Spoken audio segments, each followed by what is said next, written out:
السلام علیکم دوستانو، په دې هیله چې ټول به راته روغ او جوړ یاست. په لومړي سر کې د ټولو افغانانو ته ډیر مبارک وي. افغانستان پیل په بریا سره وکړ او د سریلانکا لوبډلې ته یې ستره ماته ورکړه. د افغانستان لپاره بیټسمینانو او بالرانو خپله هڅه وکړه چې بریالي سول. د افغانستان لپاره یې لومړۍ بریا خپله کړه. په بیټینګ کې ابراهیم ځدران او رحمت شاه ډیر ښه وځلېدل. ابراهیم ځدران که څه هم سلیزه یې جوړه نه کړه، خو ډیره زبردسته بهترینه توپخانه یې نندارې ته وړاندې کړل چې د افغانستان دغه سخته لوبه یې ډیره اسانه کړه. او رحمت شاه هم ترڅنګ 50 جوړه کړه، زبردسته بهترینه لوبه یې نندارې ته وړاندې کړه.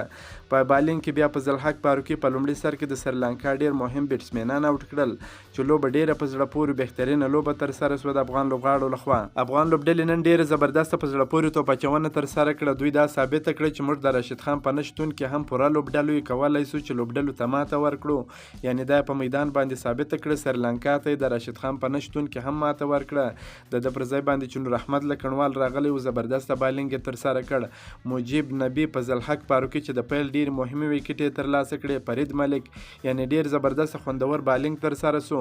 دوی دا ثابته کړه که یو لوبغاړی نه یې هم موږ کولی سو چې غټو لوبډلو ته ماته ورکړو، چې نن یې دا په میدان باندې هم ثابته کړه. د راشد خان په نشتون کې سریلانکا ته په 6 وکټو ماته ورکړه. په بیټینګ کې هم افغان لوبډلې نن ډیر زبردسته په زړه پورې بیټینګ ترسره کړ. که څه هم رحمان الله ګربز په لومړي سر کې په 14 منډو باندې هاوټ سو. د رحمان الله ګربز څخه وروسته بیا ابراهیم ځدران او رحمت شاه زرمتي ډیر ښه پارټنرشپ ترسره کوي. د خپلې لوبډلې دپاره ډیرې منډې جوړې کړې. ابراهیم ځدران 98 منډې جوړې کړې چې د سلیزې ارمان یې پوره نه سو. رحمت شاه زرمتي بیا 55 منډې جوړې کړې. نن ډیر زبردسته بالینګ او بیټینګ دواړه ډیر ښه ترسره سول. خو یوازینۍ کمی چې احساسېدل هغه دا و چې افغان لوبډلې د شارټ پیچ بال سره ستونزه درلودل.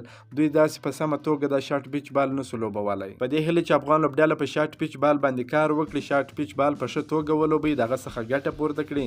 نور افغان لوبډله ماشاءالله اوس ډیره زبردسته سوې ده، ډیر ښه بیټینګ ترسره کولی سي. هغه د بیټینګ ستونزه چې وه هغه هم تر ډیره پورې حل سوې ده. د بالینګ ستونزه هم تر ډیره پورې حل سوې ده. نو انشاءالله افغانستان به په راتلونکي کې غټو لوبډلو ته ماته ورکوي.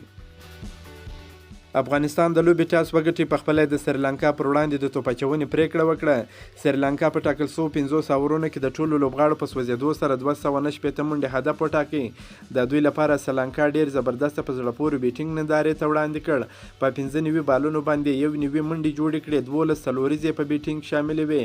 ډي سلوا هم 50 جوړه کړه، زبردسته 50 یې جوړه کړه. نیسانکا هم 38 منډې جوړې کړې. د افغانستان لخوا په ضلحق فاروقي ډیر ښایسته په زړه پورې بالینګ ترسره کړ. په 9 اورونو کې 58 منډې ورکړې. د سریلانکا د پیل 2 وکټې یې ترلاسه کړې. د ده ترڅنګ فرید احمد ملک هم ډیر ښه وځلېدی. په 8 اورونو کې 43 منډې ورکړې، ده هم 2 وکټې ترلاسه کړې. عظمت الله عمرزي په 8 اورونو کې یو میډن ترسره کړ، 15 منډې ورکړې، 1 وکټ یې ترلاسه کړه. مجیب رحمان په 10 اورونو کې یو میډن ترسره کړ، 45 منډې ورکړې، 1 وکټ یې ترلاسه کړه. نور احمد لکنوال په 8 اورونو کې 54 منډې ورکړې، 1 وکټ یې ترلاسه کړه. محمد نبی په 10 اورونو کې 11 منډې ورکړې، 1 وکټ یې ترلاسه کړه. د 290 منډو هدف په تعقیب کې افغانستان توپخانه پیل کړل. د لوبې په 40.15 اورونو کې یاد هدف ترلاسه کړ. دغه په زړه پورې لوبه یې په 6 وکټو سره وګټل. د افغانستان لپاره رحمان الله ګربز ښه نه وځلېده، یوازې 14 منډې جوړې کړې. خو ابراهیم ځدران او رحمت شاه بیا ډیر ښه وځلېدل. ابراهیم ځدران په 98 بالونو باندې 98 منډې جوړې کړې، خو د سلیزې ارمان یې پوره نه سو. 11 څلوریزې 2 شپږیزې په بیټینګ شاملې وې. ابراهیم ځدران یوه بله کارنامه هم وکړه. په نه لوبو کې د 3 سلیزو 50 پر مټ 1500 منډې هم پوره کړې، چې ټول ټال 1510 منډې جوړې کړې دي. رحمت شاه په 80 بالونو باندې 55 منډې جوړې کړې، 3 څلوریزې په بیټینګ شاملې وې. حشمت الله شهیدي په 40 بالونو باندې 38 منډې جوړې کړې، 4 څلوریزې په بیټینګ شاملې وې. محمد نبی په 28 بالونو باندې 20 منډې جوړې کړې، 4 څلوریزې په بیټینګ شاملې وې.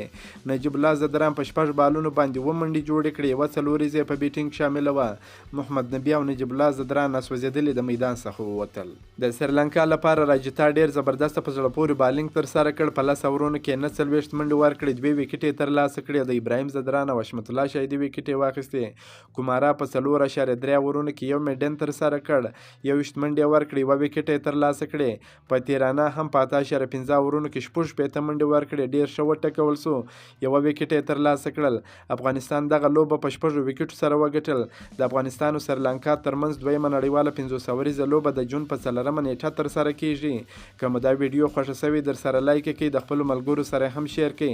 د نورو تازه معلوماتو لپاره هم زموږ سره اوسئ. تر بلې ویډیو پورې د الله په امان.